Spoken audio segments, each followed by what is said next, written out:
네, 아주 큰일 났다. 민주당 공천 상황을 두고 민주당의 한 원로가 했다는 얘기입니다. 매주 목요일에 만나는 게임 체인저 민경우 시민단체 길 대표와 함께 공천 파동 사태에 대해서 한번 짚어보겠습니다. 어서 오세요. 안녕하세요. 예, 민경호입니다. 민주당이 계속 잡음이 있었는데 이번엔 거의 폭발하기 직전인 것 같아요. 어제 의원총회에서도 공천에 대한 성토가 이어졌다고 하는데 정작 중요한 게 이 파동의 핵심인 이재명 대표가 불참을 했다고 하더라고요. 예, 지금 상황은 이재명 대표가 마땅히 나서서 책임 있는 발언을 해야 될 시점인데 예. 일관되게 뒷전으로 미뤄져 있고 그다음에 시중에 뭐 비선이랄지 이런 원로랄지 이런 사이드에 있어야 될 분들이 전면에 나서는 형국이라서 민주당의 지금 상황은 매우 위험해 보입니다. 예. 아니 근데 이재명 대표 입장에서는 음. 이 정도면 나와서 설명을 하고 매맞을 건 맞고 좀 그렇게 하고 지나가는 게 리더십 아닐까요? 원래 좀 스타일이 그런 것 같고 예. 그러니까 계획했던 어떤 구도가 있을 텐데 구도가 갑자기 어그러지는 상황인 것으로 보여요. 그래서 네. 굉장히 당황하고 있는 것으로 보입니다. 당황하고 있기 때문에 음. 나서지 못했다. 이 대표는 어쨌든 직접 나오진 않았지만 장문의 글을 올려서 일단 김영주 부의장 탈당 이후에 글을 올린 건데 모든 원망은 제게 돌리라 이런 말을 하긴 했어요. 근데 이런 설명만으로는 좀 부족할 것 같습니다. 매우 추상적인 말이죠. 그리고 예. 약간 비꼬는 듯한 그러니까 상황을 그 정면으로 대응하기보다는 좀 돌아가려고 하는 거기 때문에 그런 정도로는 지금 수습할 수 있는 국면을 지났다고 생각합니다. 예. 지금이라도 네. 전략적인 어떤 원칙적인 대응을 좀 해야 될 것 같습니다. 그러다 보니까 김영주 부의장 같은 경우도 음. 그 이재명 대표가 그 장문의 글을 올려서 모든 원망은 내게 돌리고 이걸로 갈등을 빚어서는 안 된다라고 하면서 특히 김영주 부의장을 좀 높이 평가한 부분들이 있어요. 근데 그게 오히려 조롱처럼 느껴진다 이렇게 받아들이시더라고요. 예, 그렇게 볼 수 있겠죠. 그러니까 지금 뭐 암 수술인데 무점 갖고 얘기하는 거랑 비슷하고 네. 그다음에 김영주 국회 부의장의 입장에서는 자기의 신변과 관련된 굉장히 중요한 문제잖아요. 네. 그거를 가십거리처럼 그 얘기를 하기 때문에 조롱했다라고 볼 수도 있을 것 같아요. 그러니까 안이한 대처로 보입니다. 예. 지금 그리고 국회에서 좀 특이한 일이 벌어지는데 보통은 하위 평가 통보를 받았다고 해도 그 언론들이 누가 받았는지를 취재를 해서 알아내려고 하지 받은 사람들은 받았더라도 난 아니다 이렇게 얘기를 하거든요. 예. 지금 민주당에서는 내가 하위 20% 안에 들었다, 10% 안에 들었다 이런 커밍아웃들이 이어지고 있어요. 예. 근데 지금 그런 커밍아웃에 나선 분들을 보면 공통점이 비명계라는 거거든요. 예. 좀 어떻게 보셨습니까? 거기 포함된 분들이 뭐 박용진, 윤영찬 의원, 김영주 부의장 뭐 등등이거든요. 지금 컷오프의 기준도 컷오프에 부합하는 사람들이 컷오프가 됐다면 그나마 이해가 될 텐데 예. 그거를 받아들일 수 없는 상태고 그다음에 그 대상자도 친명보다는 비명에 집중돼 있기 때문에 누가 봐도 정치적 의도가 명백한 걸로 보이는 상황이고 지금 위험한 것은 아까 앵커께서 얘기를 하셨지만 좀 그냥 조용히 넘어갈 수도 있거든요. 근데 지금 비명계의 상태는 어떤 조그만 꼬투리를 잡으면 뭔가 이거를 터트리고 뭔가 이렇게 집단 행동으로 옮기는 그런 조짐이 보이기 때문에 예. 지금은 본물처럼 터지는 직전처럼 보입니다. 아, 그러면은 이전에 뭐 의원들이 탈당할 때도 내심 불만이 있었지만 그냥 속으로 예. 사귀고 있던 의원들이 이게 본인의 어떤 일로 닥치니까 이제 약간 세력화 직전의 단계로 왔다. 이렇게 볼 수 있겠네요. 그리고 지금 개혁신당이 두 개로 쪼개지면서 예. 이낙연계가 하나의 구심점이 될 수 있기 때문에 뭐 어느 정도일지 모르겠지만 이낙연계가 구심점이 된다면 민주당 내의 비명계의 탈당 또는 행동 움직임이 조금 더 가속화될 수도 있기 때문에 네. 조금 심각한 국면으로 보입니다.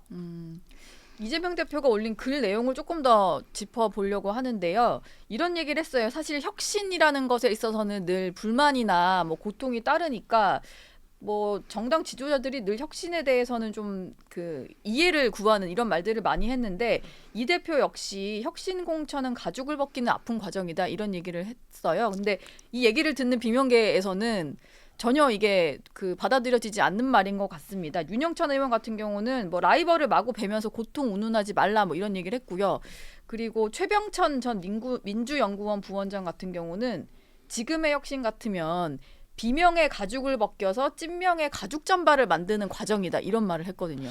네. 지금 혁신이라고 할 때, 그러니까 그 일테면 이재명 대표가 어떤 원칙을 가지고 혁신을 밀어붙일 수는 있을 것 같아요.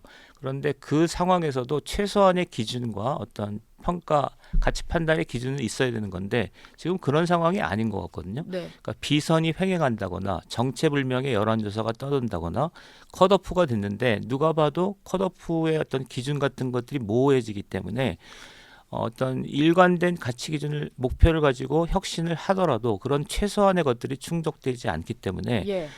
약간 조롱거리처럼 좀 비춰지는 상황이라고 봅니다. 일단 아무 설명도 하지 않으면서 이걸 혁신이라고만 하면 받아들일 수 있는 사람이 얼마나 될까 싶은 생각은 좀 드네요. 예.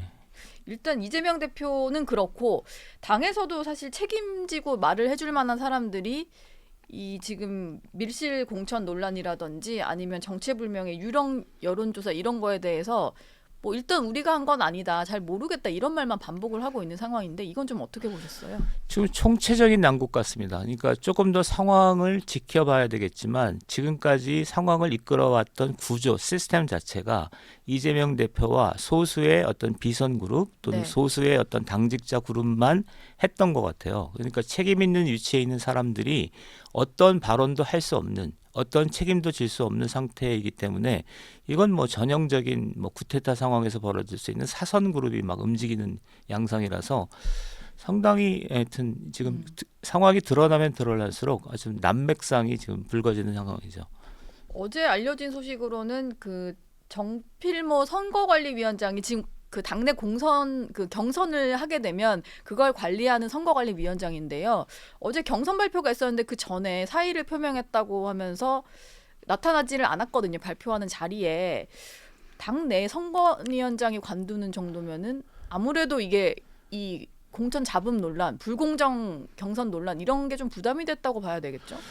그렇죠. 지금은 누구도 책임지지 않는 상황인 것 같습니다. 그러니까 예. 당 대표가 의원총회에 불참한다거나 정청래 최고위원이 갑자기 퇴장한다거나 네. 뭐 정필모 씨가 이런다거나 그러니까 누가 이렇게 좀 문제가 있으면 누가 책임을 지고 그 어떤 매를 맞더라도 얘기를 하고 이래야 되는데 지금까지 진행되어 왔던 양상이 대표와 소수의 비선 그룹이 모든 것을 관장해 왔기 때문에 정작 책임 있는 위치에 있는 사람들은 그냥 나몰라라 떨어져 나가고 있는 형국이라서 예. 상당히 위험해 보이죠. 계속 위험하다는 말을 하는데 정말 네. 실제로 그런 것 같습니다. 그러니까요. 저희가 여러 번 반복을 하는데 여러 가지 정황들이 뭐 여론조사부터 시작해서 이번에 합의 통보까지 계속 잡음인 것 같은데 일단 수습에 나선 분은 있기는 해요. 홍익표 원내대표 같은 경우는 이재명 대표가 불참했기 때문에 원내대표로서 의총 마무리 발언을 하면서 지도부로서 책임 느낀다 이런 얘기를 하긴 했거든요. 그리고 만약에 합의 통보에 대해서 좀 이의가 있어서 재심을 신청하면 공관위원장이 설명할 수 있도록 하겠다라고 했는데 뭐 홍 원내대표만의 책임은 아니잖아요. 사실 정작 제일 중요한 사람은 얘기를 안 하고 지금 예. 원내대표가 대신 설명한 꼴이거든요. 지금 홍익표 원내대표 그다음에 전 국무총리도 여러 분 나서고 있고 그다음에 있는데 이런 정도로는 문제가 해결되지 않을 것 같습니다. 무엇보다 이재명 당대표가 나서서 그동안 있었던 당내 상황을 설명하고 책임 있는 결단을 해야 될 것 같습니다. 시중에 나오는 것처럼 뭐 이선 후퇴를 한다랄지 불출마를 한다랄지 그 정도로도 해결이 가능할까 좀 의심스럽긴 하지만 예. 어쨌든 간에 그런 정도의 조치를 취해야 뭐 문제가 해결되지 홍익표 원내대표 정도로는 해결될 수 있는 국면이 지금은 아니라고 생각합니다. 지금 그래서인지 어제도 그 문재인 정부에서 대통령 정무수석 지냈던 이철희 전 의원 같은 경우에도 불출마 얘기를 했고요. 지금 말씀하신 대로 이재명 대표가 좀 물러나고 비대위 체제로 가는 방안 여러 가지들이 나오는 것 같아요. 뭐 지금 거론되는 카드 중에 어느 하나는 좀 보여줘야 이게 수습이 되겠죠. 아무래도. 예, 지금은 뭐 이재명 당대표가 뭔가 원칙적인 결단을 하지 않으면 상황을 수습하기 어려운 국면까지 갔다고 봅니다.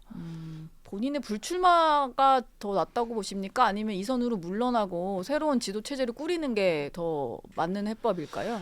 솔직히 말씀드리면 그동안 어떤 켜켜이 쌓여왔던 민주당의 모순이 어떤 내부 문제가 좀 총체적으로 드러나는 것 같습니다. 예. 그래서 그러니까 진행되어 오는 걸 보면 비선 체제가 움직인다랄지 막 사선으로 여론조사가 진행된다랄지 이런 거는 굉장히 심각한 문제거든요. 그리고 그런 문제들이 일사불란한 어떤 통제나 지휘 하에서 벌어지는 게 아니라 막 언론 보도에 계속 여러 날 튀어나왔는데도 이거를 수습하고 있지 않은 모습은 네. 단순하게 이것이 어떤 이재명 당대표의 일시적인 문제인 건지 아니면 계속 오랫동안 지속돼 왔던 민주당의 근본적인 체질의 문제인 건지 저는 후자에 가깝다고 생각합니다. 그래서 이재명 당대표가 어떤 수습을 하더라도 원심력이 강화되는 방향으로 갈 거다. 뭐 이런 생각이 듭니다. 원심력이 강화되는 방향으로 갈 거다. 지금 이재명 대표가 수습을 하지 못하고 있는 또 상황이 하나 있는데 아마 이분의 공천 문제가 결론이 날 경우에 또 크게 폭발할 것 같아요. 임종석 전 대통령 비서실장인데 지금 본인은 예전에 지역구인 서울 중성동갑에 예비후보도 등록을 했고 사무실도 꾸렸고 일정을 하고 있어요. 그런데 당에서는 험지로 꼽히는 민주당 입장에서는 송파갑 출마를 요청을 했거든요. 지금 출마지만 놓고 한 3주 동안을 끌고 있는 건데 이거는 좀 어떻게 봐야 될까요? 저는 왜 이러는 걸까요? 국면이 바뀌었다고 생각합니다. 그러니까 예. 비명이냐 초기에는 친명이냐 비명이냐 이렇게 구도가 붙었잖아요. 네. 그런데 굉장히 여러 날 임종석 의원과 관련된 이러저러한 보도들이 거듭되고 있음에도 문제를 수습하고 있지 않고 어떤 판단을 내리지 않고 있잖아요. 네. 판단을 내리면서 계속 상황은 악화되고 있기 때문에 지금은 민주당 내의 컨트롤 타워 어떤 전략적인 판단 기능이 상실된 거 아닐까? 왜 이렇게 문제를 어떤 도가 됐든 뭐가 됐든 결정을 내려줘야 되지 않습니까? 예. 근데 그게 계속되는 것은 이제 친명 비명 갈등에서 컨트롤 타워 전략적 판단 기능의 부재 뭐 이런 상황으로 가고 있는 게 아닌가 이렇게 생각. 더 악화되고 있는 거죠. 뭐 친명계로 분류되는 서은숙 최고위원 같은 경우는 뭐 조용하면 그게 북한이지 대한민국이냐 이러면서 국민의힘의 조용한 공천보다 우리 민주당의 자분 있는 공천이 더 우월하다 이런 얘기를 했거든요. 이건 어떤 논리일까요? 궤변입니까? 그건 궤변이겠죠. 네. 대답할 필요를 별로 못 느끼는. 지금 네. 상황은 그냥 자기 상황을 변명하기 위한 얘기에 지나지 않기 때문에 뭐 네. 언급할 가치가 별로 없는 것 같습니다. 대표님이 좀 전망하시기에 좀 결정을 못 내리고 미루고 있지만 결과적으로는 임종석 전 실장이라든지 아니면 이인영 의원 이렇게 친문 인사들에 대해서는 공천에서 조금 배제를 시킨다거나 아니면 지역구를 좀 재배치하거나 이런 식의 조치가 내려지겠죠? 친명 그룹에서는 재배치 쪽으로 지금 상황을 강행하는 것 이외에는 다른 도리가 없을 것 같습니다. 예. 만약에 물러서게 되면 이게 한번 물러서게 되면 총체적으로 균열이 발생할 거기 때문에 강행을 하려 할 거다 이런 생각이 들고 네. 임종석 의원이나 이인영 의원이나 전에 비해서 여러 가지 정황상 그런 결정에 대해서 입안하고 뭔가 모종의 반격을 가할 가능성이 더 커져 있는 것 같습니다. 근데 어떻게 될지는 조금 더 지켜봐야 될 것 같고요. 네. 친문이 일단 세력화에 좀 나선 모습이기는 해요. 그런데 집단 탈당은 당연히 아직까지는 움직임이 나타나진 않는 것이고 일단 경선은 해보겠다. 뭔가 그 이후로 좀 모색하는 모습인데 사실 저 정도면 경선 해봤자 그 공천을 못 받을 건데 왜 남아서 저럴까라는 생각도 좀 들거든요. 진짜로 이제 친명계, 그러니까 친문계, 비명계들이 좀 노리는 부분은 뭐가 있을까요? 이 대표가 여기서 뭔가 이 대표를 흔들어서 이 선으로 물러나게 하는 이런 걸 좀 노린다고 봐야 될까요? 전체적으로 저는 친문 그룹에 대해서 약간 비관적인 전망을 하는데 예. 문재인 대통령이나 이낙연 전 대표나 어떤 자기의 어떤 주동적으로 상황을 개척하기보다는 상황에 떠밀려서 문제를 해결해 왔다고 생각해요. 예. 그러니까 이번에도 친명 그룹이 어떤 조치를 취하면 그거를 소극적으로 따라가거나 소극적으로 반발하다가 그것이 상황이 정리가 되면 어느 정도 윤곽이 드러나면 예. 그때 가서 행동을 취하는 양상이거든요. 네. 따라서 이번에도 탈당을 한다거나 뭐 이런 조치를 취하기보다는 상황을 지켜보면서 친명 그룹이 했던 조치에 일견 순응하면서 그게 문제가 드러났다고 판단되면 소극적으로 행동하는 이런 패턴이 반복될 거로 보입니다. 어느 상황까지는. 예. 친문 그룹에 대해서도 그렇게 평가가 좋진 않으시군요. 뭔가 결단 있게 행동하는 그룹은 아니다 이렇게 보시는 것 같아요. 친문 그룹이 사실은 가장 안타까운 그룹 중에 하나죠. 왜냐하면 문재인 대통령도 보면 조국 씨하고 만나서 뭐 이러저러한 얘기를 하는데 네. 문재인 대통령 정도 되면 조국하고 얘기할 정도가 아니라 친문 그룹 전체를 아우르는 포괄적인 정치 구상을 갖거나 예. 아예 얘기를 안 하거나 둘 중에 하나일 거고 이낙연 씨도 개혁 제3지대에서 뭔가를 하려고 했지만 최근에 드러나듯이 잘 안 됐잖아요. 그렇죠. 그 네. 외에 뭐 임종석 의원이나 이런 친문 그룹의 중진 리더들도 별다른 특별한 모습을 보여주지 않기 때문에 이 그룹이 어떤 상당히 세는 갖고 있으면서도 그 세에 걸맞는 어떤 행동들은 못 보여주고 있다 이렇게 생각합니다. 앞으로도 그럴 거다 이렇게 생각합니다. 사실 지난번에 정권까지 잡았던 지난 정권만 해도 친문이 거의 당의 주류였는데 지금 이런 상황이 된 것만 봐도 뭔가 좀 구체적인 계획을 갖고 움직이는 뭐 그런 그룹 같지는 않습니다. 예, 두 가지가 안 되는 거죠. 예. 전략적 계획과 행동력 이게 잘 안 되니까 네. 계속 상황에 끌려다니는 그런 그룹 같습니다. 떠밀려서 음. 이런 와중에 그 민주당에서 속도를 내고 있는 것도 하나 있는데요. 통합 비례정당 작업에는 박차를 가하고 있어요. 어제는 창당 계획을 발표를 했고 다음 달 3일에 창당을 하겠다고 했고 지금 그 비례대표 후보 30명을 채우는 것에 대해서도 합의를 했거든요. 좀 쉽게 얘기를 하면 당선권 그 20번 정도로 당선권으로 보면 그 안에 뭐 민주당이 10석을 가져가는 거고 나머지가 진보, 뭐 새진보 연합 그리고 시민사회에 할당을 하는 식인데 이렇게 되면은 약간 지난번 그 민 대표님이 우려를 하셨던 친북 성향의 어떤 인사들이 기본으로 한 3석 이상은 갖게 되는 결과가 되더라고요. 예.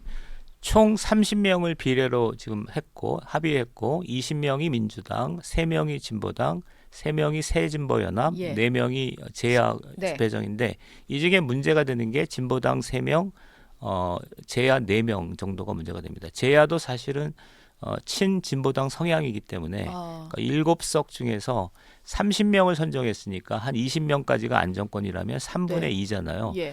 그러니까 3석에서 4석 정도가 이제 진보당이나 제약 쪽으로 가서 친북 성향이 있는 어떤 그룹들이 국회의원이 될 수 있는 길이 열린 거고, 그다음에 반대로 이제 지역구가 있는데 지역구는 최근에 강성희 의원은 후보 단내를 안 하기로 한 거고, 네.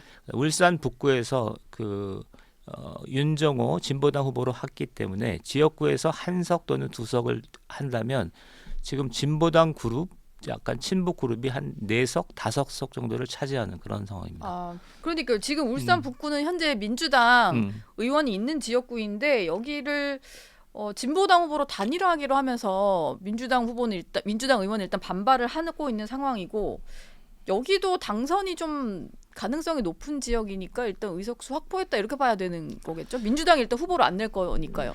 지금 상황은 후보 단일화를 아마 이상헌 후보로 알고 있는데 예. 이상헌 후보가 승복하기 어려울 것 예, 같습니다. 이상헌 의원이 어제 즉각 반발하셨어요. 예. 네. 그러면 그러니까 단일화의 도덕적 권위가 많이 약화되어 있는 상태이기 때문에 그 민주당 이상헌 후보가 언제든지 탈당을 하거나 다른 선택을 할 수 있을 걸로 보여요. 네. 그러니까 전체적으로 하여튼 이 후보 단일화의 도덕적 권위가 많이 무너진 상태라서 울산 북구는 진보당 후보로 단일화됐다고 해서 진보당 후보가 당선될지는 좀 미지수입니다. 이게 사실 그 유권자들 입장에서는 갑자기 왜 단일화를 하고 뭐 이렇게 비례대표 나눠 그렇게 먹고 비치는 이게 거예요. 무슨 명분으로 예, 뭘 예. 위해서 저러나 싶으실 것 같거든요. 예. 뭘 위해서 저러는 걸까요? 이 민주당 진보 세력들은요. 지금 사실은 연동형 비례대표제부터 시작해서 그다음에 지금까지 어떤 선거구제나 후보 단일화 이 국면이 국민의 뜻을 받들었다라기보다는 예. 정략적 이해에 따라서 막 이합 집산하는 양상이기 때문에 국민들이 받아들이기 좀 어려울 것 같습니다. 네. 차라리 그냥 선거하지, 그냥 경선하면 되지, 뭐 예. 이런 심리가 형성되어 있는 걸로 보입니다. 제가 뭐 만약에 민주당 지지자라면 내가 민주당을 지지하는데 갑자기 뭔가 다른 세력이 섞여 들어와서 내가 찍는 정당 투표가 저 사람 당선이 된다라고 하면은 선뜻 그냥 왜 그래야 되지라는 생각이 들 것 같거든요. 그게 대의가 뚜렷하고 네. 절차가 이렇게 합리적으로 진행됐다면 그런 우려들은 훨씬 덜한데 지금은 대의도 뚜렷하지 않고 갑작스럽게 막 어떤 정치인들의 요구에 의해서 진행되는 거니까 지금 그런 비난에 비난이 가해질 수 있죠. 지금 당장 내세우는 건 그거 같아요. 대정부 이제 반윤 정서를 좀 자극하겠다. 이게 대의 명분이라고 하는 그러네요. 것 같은데 지금 그게 지지율이나 이런 걸 보면 좀 약화되고 있는 상황이 아닐까 싶기도 하고 그 정도의 반윤 정서로 뭐 많이 뭉칠지 국민들이 납득할지 이런 생각은 좀 드는데 어떻게 보십니까? 그게 그런 것 같습니다. 반윤 정서가 전체적으로 약화되니까 네. 이 선거 연합의 동력이 지금 이완되고 있는 것으로 보입니다. 오히려 각자 선거를 나가서 정정당당하게 심판을 받자. 이게 네. 훨씬 합리적인 선택 같습니다. 지금 언론 보도도 되고 있고 특히 민 대표님이 그 전부터도 여러 가지 우려를 해주신 게 이런 제도로 비례대표를 뽑게 되면 더한 사람이 들어올 수 있다. 지금의 어떤 비례대표 면면보다 이런 말을 하셨는데 당장 윤재호 국민의힘 원내대표 같은 경우는 뭐 이적단체에 가담한 반국가 세력이 줄줄이 들어올 수 있다. 우려는 일단 나타내고 있어요. 근데 만약에 당선이 실제로 될 수도 있는 거잖아요. 이걸 좀 방지할 수 있는 방법은 없는 건지 이것도 좀 궁금하거든요. 지금은 제도적으로는 어쩔 수가 없는 상태죠. 네. 그러니까 준연동형 비례대표제를 선택하지 못하게 했어야 되는데 그렇고 지금은 제가 볼 땐 책임이 민주당에 있는 것 같습니다. 네. 그러니까 민주당이 통합비례 선거연합 테이블을 만들고 거기에 합의문을 만들면서 진보당이나 친북 계열이 국회 의석으로 들어올 수 있는 길을 열어줬거든요. 네. 그래서 지금은 어떤 국민들이 민주당이 그렇게 무원칙한 선거연합 타협을 하는 거에 대한 강한 비판을 통해서 그렇게 하지 못하도록 강제하는 거. 그거 이외에는 방법은 없습니다. 좀 늦었죠. 뭐 민주개혁 진보연합은 속도를 이렇게 내고 있는 상황이고요. 일단 민주당과는 뭐 따로 똑같이 하겠다 이렇게 얘기를 했던 조국 전 장관이 최근에 뭐 언론 인터뷰하는 거 보면은 원내 3당을 목표로 하고 있다 뭐 이런 말들을 하거든요. 조 전 장관의 행보에 대해서는 좀 어떻게 평가를 하고 계세요? 조 전 장관은 최근에 뉴스 보도에 따르면 문성근 전 배우가 그 후원회장을 맡는다거나 조정래 씨도 가세를 하고 유시민 작가도 약간 긍정적인 메시지를 보내는 것 같아요. 네. 그리고 여러 가지 여론조사를 좀 검토해 보면 오히려 개혁신당보다도 조금 잘 나가는 듯한 게 있기 때문에 예상외로 선전할 가능성이 있죠. 그리고 아주 허황된 주장은 아니죠. 아, 개혁신당보다도 네. 어쩌면 어떤 성과를 낼 수 있다 이렇게 보시는 거군요. 최근에는 한동훈 비대위원장이랑 두 사람이 설전을 좀 벌였는데 한동훈 위원장이 조 전 장관을 향해서 이게 약간 운동권 뭐 이런 분류도 되다 보니까 이런 지적을 한 것 같아요. 전두환 정권의 대표 특혜인 석사장교 제도를 활용했던 분 아니냐라고 했고 조 전 장관 여기 맞서서 당시 어떤 제도가 있었기 때문이다. 따질 거면은 전두환에게 따져라 이렇게 반격을 했는데 이 논쟁은 좀 어떻게 보셨습니까? 석사장교 논란만 한정해서 본다면 네. 저는 한동훈 위원장의 얘기가 이해는 되지만 석사장교는 워낙 좀 그 당시에 운영되던 제도였기 때문에 그걸 갖고 조국 장관을 문제 삼는 건 조금 적절하지 않았다고 생각합니다. 아, 오히려 제도가 문제가 있다는 그럼 조 전 장관과는 이 부분에 있어서는 어느 정도 생각이 맞으시는 거네요. 그러니까 조국 장관의 그 발언은 굉장히 문제가 있었는데 그래서 다른 지점을 문제 삼는 게 좋았겠다. 앞에 그 조국 장관이 운동권이 아니지 않았느냐, 운동권 내에서도 평가를 못 받지 않느냐 이런 부분이랄지 과도하게 독립운동이나 5.18이나 남영동을 끌어들이는 문제랄지 이렇게 전선을 쳤으면 좋았을 것 같은데 석사장교 문제는 뭐 그래서인지 민 대표님께서는 조국 전 장관의 운동권 경력에 대해서 정신적 뻥튀기 이런 표현을 쓰셨더라고요. 이걸 좀 설명을 해주시죠. 그럼 어떤 표현인가요? 그 운동권에서 가장 특징적인 거는 정작 운동을 했던 사람보다 운동권 주변부에 있던 사람들이 훨씬 과격합니다. 현실과 맞지 않게 과격한데 제가 볼 때 조국 장관이 별다른 운동권 경력이 없어요. 그럼에도 불구하고 과도한 운동권적 언사를 쓰고 있는데 그게 그런 현상의 대표적인 주자죠. 그러니까 별다른 운동권이 없는데 사이드에 있으면서 좀 관념적인 허구 이런 것들을 키워낸 사람이죠. 그런 면입니다. 아, 정작 핵심에 있었던 사람들은 그게 아닌데 주변부가 오히려 더 난리인 그런 상황인 거군요. 그런 거죠. 알겠습니다. 마지막 질문 하나 드리고 싶은데 아까 조국 전 장관의 어떤 신당보다 개혁 신당에 대해서 기대감이 좀 없는 것처럼 말씀을 하셨는데요. 이번에 합당 11일 만에 결별은 했거든요. 이 각자 행보에 나서게 됐는데 개혁 신당과 새로운 미래가 앞으로 이제 총선 국면에서 어느 정도의 파급력을 미칠 수 있을 거라고 보십니까? 11일 만에 결렬이 되면서 저는 제3지대의 실험은 사실 실패로 끝났다라고 생각합니다. 예. 사실상 실패로 끝났는데 본인들은 아마 잘 못 느끼는 것 같아요. 근데 활로가 있다면 이준석 개혁신당의 경우에는 수도권에서 이준석 대표 특유의 어떤 선거 전략으로 뭔가 포인트를 얻을 수는 있겠지만 그것도 대세에 큰 영향을 미칠까라고 의구심이 들고 그다음에 이낙연 그룹은 이제 민주당의 내홍과 연관해서 민주당 국회의원들이 떨어져 나오면 어떤 세를 확보할 수 있지 않을까 싶기는 한데 예. 그것도 뭐 두고 봐야 되는 그런 상황이죠. 네.